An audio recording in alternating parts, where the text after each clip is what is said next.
Trump tariff shock. Court ने Trump के tariff किए रद्द। अब सबकी नजर गेम 2 प्लान पर। आगे क्या होगा? नमस्कार दोस्तों, मैं आपका स्वागत करता हूं मार्केट प्लस हब चैनल में, जहां हम आपको global economy, geopolitics, trade war, commodity market, currency movement और निवेश से जुड़ी हर बड़ी खबर को गहराई और आसान भाषा में समझाते हैं। आज अमेरिका से आई एक ऐतिहासिक खबर ने पूरी दुनिया के trade system, equity market, dollar trend और कमोडिटी कीमतों को प्रभावित कर दिया है, क्योंकि अमेरिकी सुप्रीम कोर्ट ने डोनाल्ड ट्रंप द्वारा लगाए गए बड़े आयात टैरिफ को अवैध घोषित कर दिया है। ये फैसला केवल एक कानूनी निर्णय नहीं, बल्कि वैश्विक आर्थिक संतुलन को बदलने वाला मोड़ माना जा रहा है। अब दुनिया भर के निवेशकों, कंपनियों और सरकारों की नज़र इस बात पर है कि क्या ट्रेड तनाव अब खत्म होगा या ट्रंप अपने नए गेम 2 प्लान के साथ पहले से भी ज्यादा रणनीतिक और आक्रामक कदम उठाने वाले हैं, जिसका असर आने वाले महीनों में वैश्विक बाजारों की दिशा तय कर सकता है। सुप्रीम कोर्ट के फैसले को विस्तार से समझें तो जजों ने कहा कि राष्ट्रपति द्वारा इमरजेंसी आर्थिक शक्तियों का उपयोग करके व्यापक स्तर पर आयात शुल्क लागू करना संवैधानिक अधिकारों से बाहर था, क्योंकि अमेरिकी संविधान के अनुसार टैक्स और टैरिफ तय करने की शक्ति कांग्रेस के पास होती है। कोर्ट ने यह भी माना कि इमरजेंसी कानून का उद्देश्य अचानक राष्ट्रीय संकट से निपटना है, न कि दीर्घकालिक व्यापार नीति बनाना। इस फैसले के बाद अरबों डॉलर के टैरिफ तुरंत प्रभाव से रद्द माने गए और अब हजारों कंपनियां सरकार से रिफंड क्लेम करने की तैयारी में हैं। अनुमान है कि यदि बड़े पैमाने पर रिफंड शुरू हुए तो अमेरिकी सरकार को भारी वित्तीय दबाव और बजट संतुलन की चुनौती का सामना करना पड़ सकता है, जिससे बॉन्ड मार्केट और डॉलर पर भी असर देखने को मिल सकता है। टैरिफ की पृष्ठभूमि समझना जरूरी है। ट्रंप प्रशासन का मानना था कि अमेरिका वर्षों से बढ़ते ट्रेड डेफिसिट और विदेशी प्रतिस्पर्धा के कारण अपनी मैन्युफैक्चरिंग शक्ति खो रहा है। आयात को महंगा बनाकर घरेलू उत्पादन बढ़ाना, नौकरियां वापस लाना और रणनीतिक उद्योगों को मजबूत करना इस नीति का मुख्य लक्ष्य था। शुरुआत में इसे अमेरिका फर्स्ट ट्रेड पॉलिसी के रूप में प्रस्तुत किया गया, लेकिन समय के साथ कई कंपनियों ने शिकायत की कि आयात लागत बढ़ने से उत्पादन महंगा हुआ, सप्लाई चेन बाधित हुई और अंततः महंगाई बढ़ी, जिसका असर आम उपभोक्ताओं पर पड़ा। यही कारण रहा कि इंडस्ट्री समूहों और व्यापार संगठनों ने अदालत का दरवाजा खटखटाया। कोर्ट के इस फैसले के आर्थिक प्रभाव कई स्तरों पर दिखाई दे सकते हैं। पहला, आयात सस्ते होने से वैश्विक महंगाई पर कुछ राहत मिल सकती है। दूसरा, कंपनियों के लिए सप्लाई चेन प्लानिंग आसान हो सकती है। तीसरा, नीति अनिश्चितता बढ़ सकती है, क्योंकि बाजार ये समझने की कोशिश करेगा कि भविष्य में व्यापार नियम स्थिर रहेंगे या बार बार बदलेंगे। यही अनिश्चितता निवेशकों को सावधानी बरतने पर मजबूर कर सकती है और शॉर्ट टर्म वॉलेटिलिटी बढ़ा सकती है। अब चर्चा का केंद्र है ट्रंप का संभावित गेम 2 प्लान।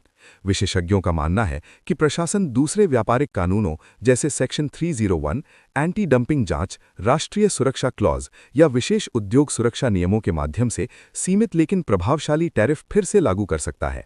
इसका अर्थ यह है कि व्यापक वैश्विक शुल्क भले खत्म हुए हों, लेकिन रणनीतिक सेक्टर जैसे steel, automobile, electronics, semiconductor, battery technology और ग्रीन एनर्जी उपकरण भविष्य में नए टारगेट बन सकते हैं। यानी ट्रेड वॉर समाप्त नहीं, बल्कि अधिक स्मार्ट और चयनित चरण में प्रवेश कर सकता है। ग्लोबल इक्विटी मार्केट पर संभावित असर देखें तो यदि टैरिफ दबाव स्थायी रूप से कम होता है तो निवेशकों का जोखिम लेने का रुझान बढ़ सकता है और वैश्विक शेयर बाजारों में राहत रैली देखने को मिल सकती है। लेकिन यदि नई ट्रेड कार्रवाई शुरू होती है तो फिर से रिस्क ऑफ माहौल बन सकता है। यही कारण है कि बड़े फंड हाउस फिलहाल संतुलित पोर्टफोलियो रणनीति अपना रहे हैं और कैश पोजीशन बढ़ा रहे हैं। कमोडिटी मार्केट के लिए यह खबर बेहद महत्वपूर्ण है। गोल्ड और सिल्वर जैसे सेफ हेवन एसेट्स में अनिश्चितता के दौरान मांग बनी रह सकती है, क्योंकि निवेशक जोखिम से बचाव चाहते हैं। वहीं कॉपर और इंडस्ट्रियल मेटल्स में तेजी आ सकती है यदि ग्लोबल ट्रेड गतिविधियां सुधरती हैं। क्रूड ऑयल की दिशा वैश्विक आर्थिक ग्रोथ उम्मीदों और डॉलर मूवमेंट पर निर्भर करेगी। इसका मतलब यह है कि कमोडिटी ट्रेडर्स के लिए आने वाला समय हाई वॉलेटिलिटी और अवसर दोनों लेकर आ सकता है। भारत के संदर्भ में देखें तो यदि वैश्विक व्यापार बाधाएं कम होती हैं तो भारतीय निर्यातकों को बड़ा फायदा मिल सकता है, खासकर मेटल, केमिकल, फार्मा, टेक्सटाइल और आईटी सेक्टर को। साथ ही डॉलर इंडेक्स में बदलाव रुपया और एमसीएक्स कमोडिटी कीमतों को सीधे प्रभावित करेगा।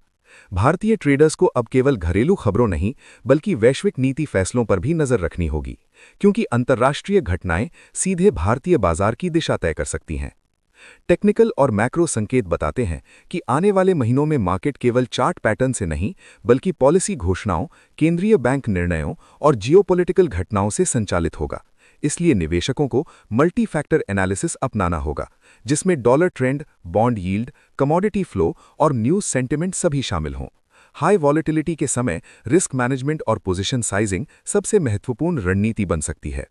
निवेशकों के लिए सबसे बड़ी सीख ये है कि आधुनिक वित्तीय बाजार अब केवल आर्थिक आंकड़ों पर निर्भर नहीं रहे, बल्कि राजनीतिक और कानूनी फैसले भी बड़े ट्रेंड की शुरुआत कर सकते हैं। और यही कारण है कि जागरूक निवेशक अब मैक्रो इवेंट्स को गंभीरता से ट्रैक कर रहे हैं। आगे क्या देखना जरूरी होगा? निवेशकों की नज़र अब 3 प्रमुख संकेतों पर रहेगी। क्या ट्रंप प्रशासन नया टैरिफ ढांचा पेश करता है? क्या कांग्रेस व्यापार नीति में बदलाव करती है? और क्या वैश्विक कंपनियां अपनी सप्लाई चेन रणनीति बदलती हैं? इन तीनों कारकों का संयुक्त असर अगले बड़े मार्केट ट्रेंड की दिशा तय करेगा। निष्कर्ष ये है कि सुप्रीम कोर्ट का फैसला ट्रंप की ट्रेड रणनीति के लिए बड़ा झटका जरूर है, लेकिन ये कहानी का अंत नहीं, बल्कि नए अध्याय की शुरुआत है।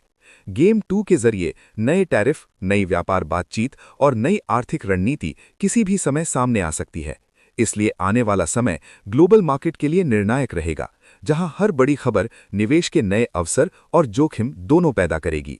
समझदारी इसी में है कि निवेशक अपडेटेड रहें, डेटा और खबरों के आधार पर निर्णय लें और बदलते वैश्विक संकेतों पर लगातार नजर बनाए रखें। वीडियो पसंद आए तो लाइक करें, शेयर करें और मार्केट प्लस हब चैनल को सब्सक्राइब जरूर करें, ताकि आपको ऐसे ही बड़े ग्लोबल मार्केट अपडेट सबसे पहले मिलते रहें।